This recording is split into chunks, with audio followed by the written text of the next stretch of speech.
Ladies and gentlemen, we have buffs, or excuse me, balance. Let's see what's going on here. Da-da-da, here's your units. Oh my god, they actually touched Haste. Oh, they buffed Silk. I'm gonna look forward to that one. Yuna, we'll see. She was actually pretty good already, but probably... Smile gets just looking at usage percentage. But anyways, let's get into it. So what are they talking about here? Flower Shower Artifact. Blah, blah, blah. I don't know, they're not really detailing that, so we'll just move to Heroes. Briar Witch Iseria. This is a unit that looks cool as hell, but I almost see no one using her, even though she's an ML5, so let's see if they actually made her worthy of being an ML5. So let's see here. Upon receiving lethal damage, this is a skill change for Witch's Curse. Grants immortality to the caster for 1 turn. Immortality effect can only be activated once every 5 turns. Wow. That's pretty cray-cray. Is that her 1? That would be funny to put immortality on her every turn. Alright, so Curse Thorn. So it looks like they increased the max chance to make unable to be buffed to 100% for 2 turns. So I guess they're kind of looking at her as being another buff stripper because we're in the buff-debuff meta at the moment. Alright, Curse Thorn. Awakened. Oh, they just showed me the regular version. Whatever. So basically it's the same thing with the Awakened effect. So she is more influential on the battlefield. First, Witch Curse will be modified to grant immortality upon taking lethal damage, making her more likely to hold out in the initial phase of battle, which used to be the only one she would see. Additionally, Curse Thorn will now have a 100% chance. Dragging opponents into a disadvantageous situation at a higher chance. Whoop, 15%.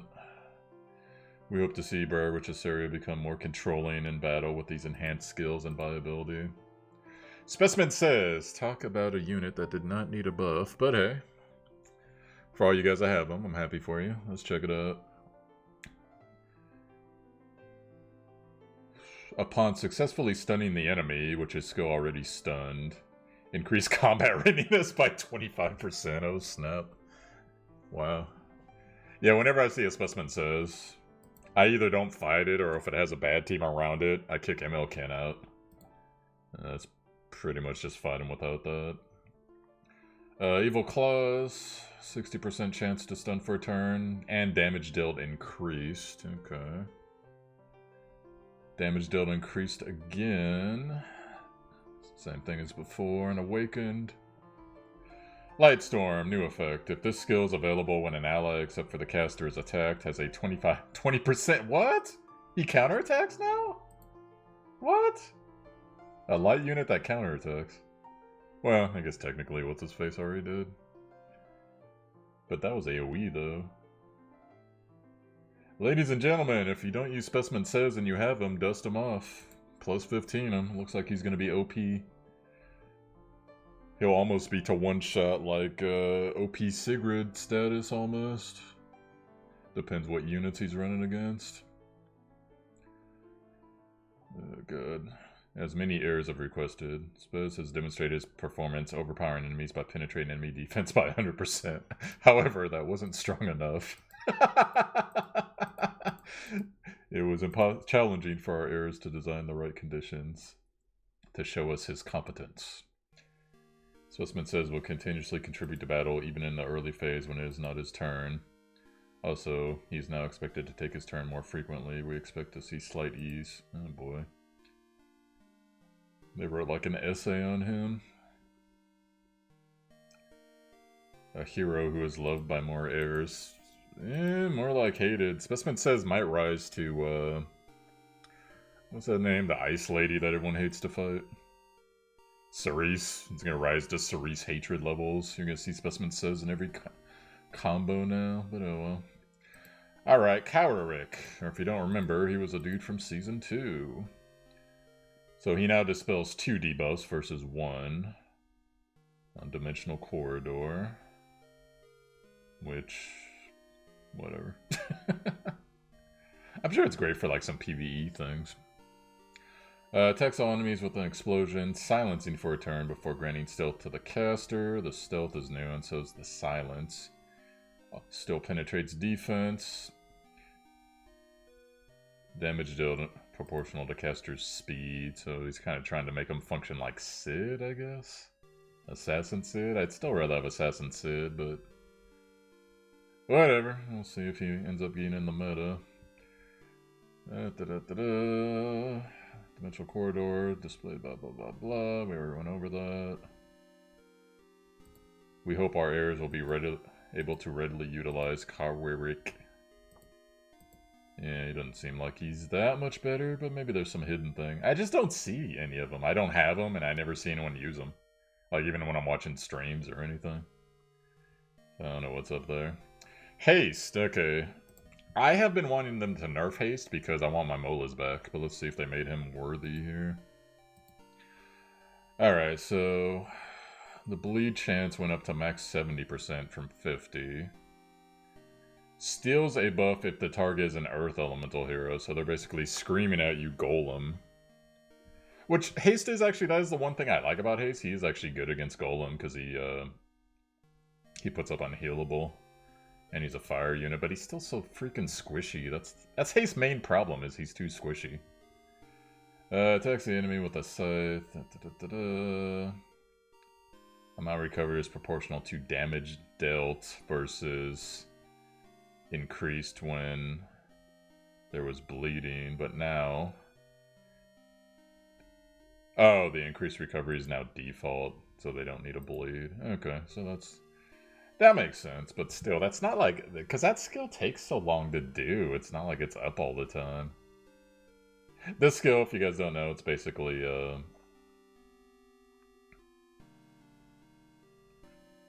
it's his big fat ulti. Oh wait, no, his ulti's here. This one's his 2, that basically it puts up a debuff that recovers life whenever anyone attacks it. It sounded really OP in theory, but, you know, with Dispel and, you know, enemies that reduce debuff duration, it's kind of become junk. So we'll see how that goes. Vampiric's here, this is his ulti. So now it is a 100% chance to inflict 3 bleeding effects from 75. When there are 3 or fewer enemies, damage dealt increases. Detonates any bleeding effects inflicted on Earth Elemental targets. I mean, that could be really good, but... I'm trying to think, who in the Earth meta are they... because obviously Golem, but who in the Earth meta would they, want to counter that's in PvP? Oh, Golem's getting angry. Get back to your spot, Golem. Let's see. PvP Earth unit. Balloon on occasion, not that much though. Vivian, I guess. But Vivian's gonna put up immunity, so that's fucking useless. And Vivian will definitely outspeed Haste. Violet? But you have a decent chance of missing Violet even with 100%. Who are they targeting with that? I don't get it. Because they deem this to be too powerful for all units, but what Earth units specifically are we trying to counter? Charles? Maybe Charles? Charles will freaking wreck Haste, though, just because Haste is so squishy. Charles is that one unit that can just, like, even fire units, he'll just crit them, like, 4 times in a row. And, like, because I'm Charles. You better run, Charles. But... I don't know, I'm trying to think of meta PvP units I would be good against, but I've failed, so... Vildred, maybe? That might work, but you don't see too many Vildred.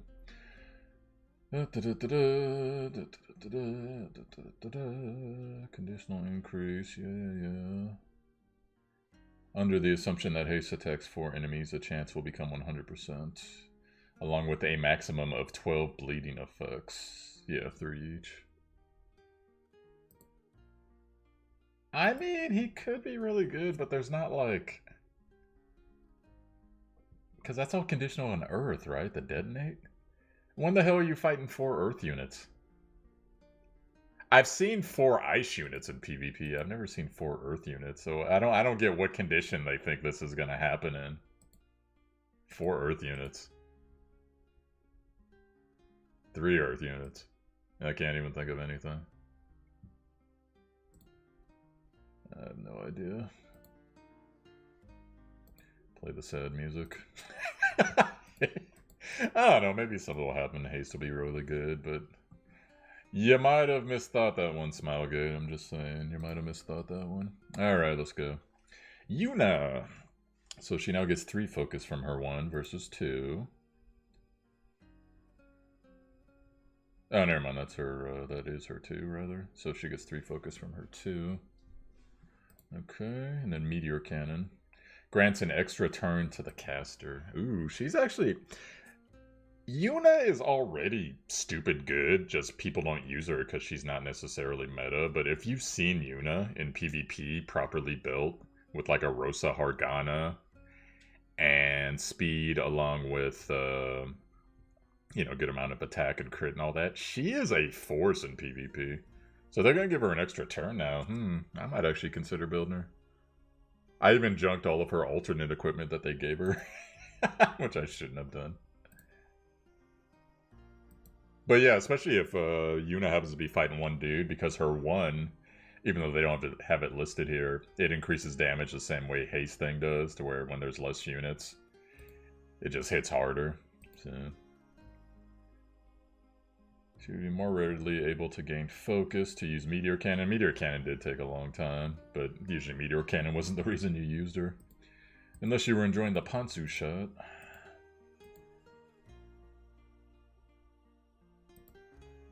I'm actually considering now max speed Yuna. I think that would actually be pretty nasty, PvE and PvP. But oh well, maybe someday. Free Spirit Tieria. Release condensed energy, resets the skill's cooldown when an enemy is defeated. Ooh, that could be nasty. I assume that's her ulti, right? I don't really use her a ton, but her ulti is the big one hit. Oh no, this is all enemies. No. Don't know her that well, but hopefully she's a cool unit. Rest in peace, Tieria 2018. Silk. Now, remember I gave some tips on how they could buff Silk, so let's see if they took anything similar. 1 focus to start the turn. When attacked, increase combat readiness by 15%. And the caster stack focuses, yeah. Which... auto fire was kind of a silly thing, but whatever. More damage is more damage. Damage dealt is now increased by Storm Arrow.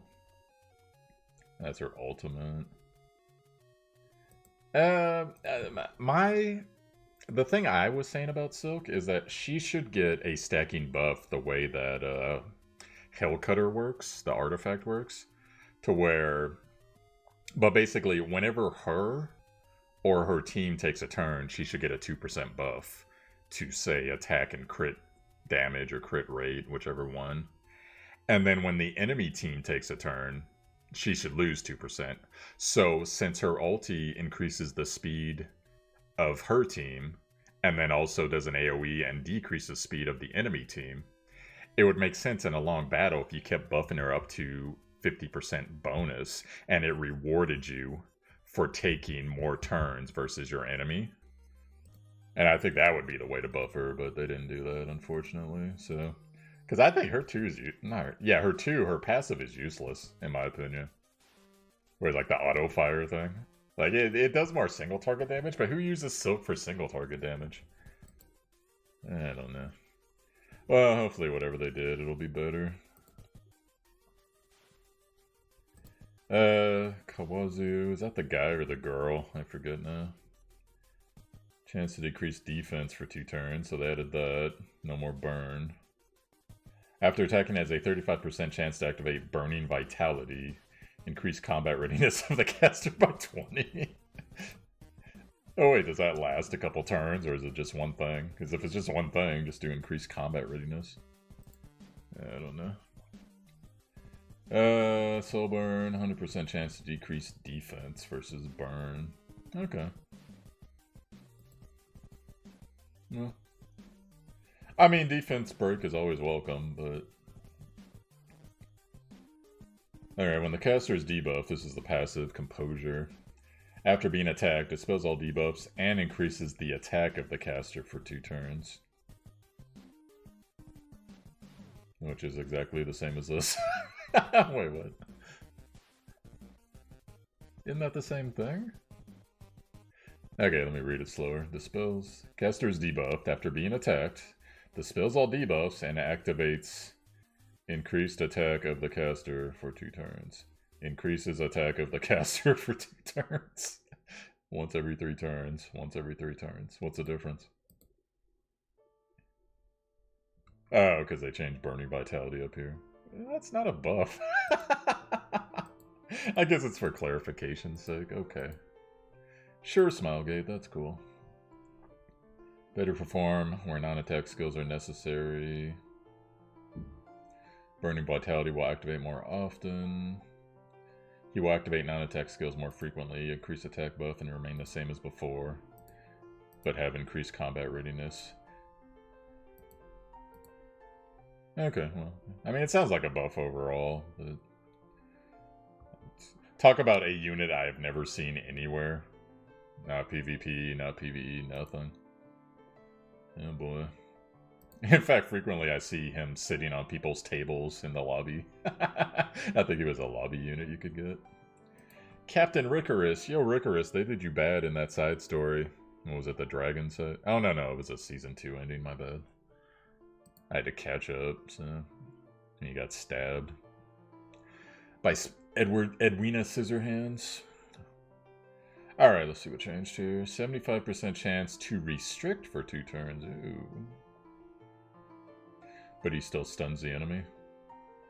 With the highest combat readiness. Restrict for those who can't remember their debuffs. Basically, combat readiness doesn't affect you anymore. So if you, even if you have like a full combat readiness team, as long as restricts on you, it doesn't matter. Constantly increase their combat readiness. Upon using Supreme Spear, he will be able to inflict restrict on the enemies to contain enemies. Ooh, that's actually pretty good. An AoE restrict? I got that right? Yeah, an AoE restrict. Ooh, versus a combat readiness team? Bro! Rikoris is coming up. I think that's actually going to be a good buff. Bro. Does that work on PvE, by the way? I only see it in PvP. That's cool, though. I like that. Okay. I see you, Rikoris. I might actually start building you. I see you. Alright, next. Flower Shower. I guess they put it down here for some reason. Increase effectiveness by 7%, max 14% when an enemy is defeated. Increases the attack of the caster for 2 turns. So like basic attack buff. I mean, yeah, certain units, but like most of the units that I want being effective, they're not necessarily damage-dealing powerhouses. Usually they're control units. But there definitely are, like, probably the newly buffed Specimen Sez. Alright, well that's a thing. Let's see here. Let's see the reaction. Haste finally works. Now buff Luna and OP Sig. I think Luna's fine, but maybe because mine has 300+% crit damage. Sez and Luna. Immortality for Iseria. Yeah, it seems like we're getting mostly positive responses here. Golem goes splat. What do people... Someone explain this to me in comments. What do people want Luna buffed with? Like, more survivability? They want to turn her into more of a bruiser? They want her to have AoE? What's going on there?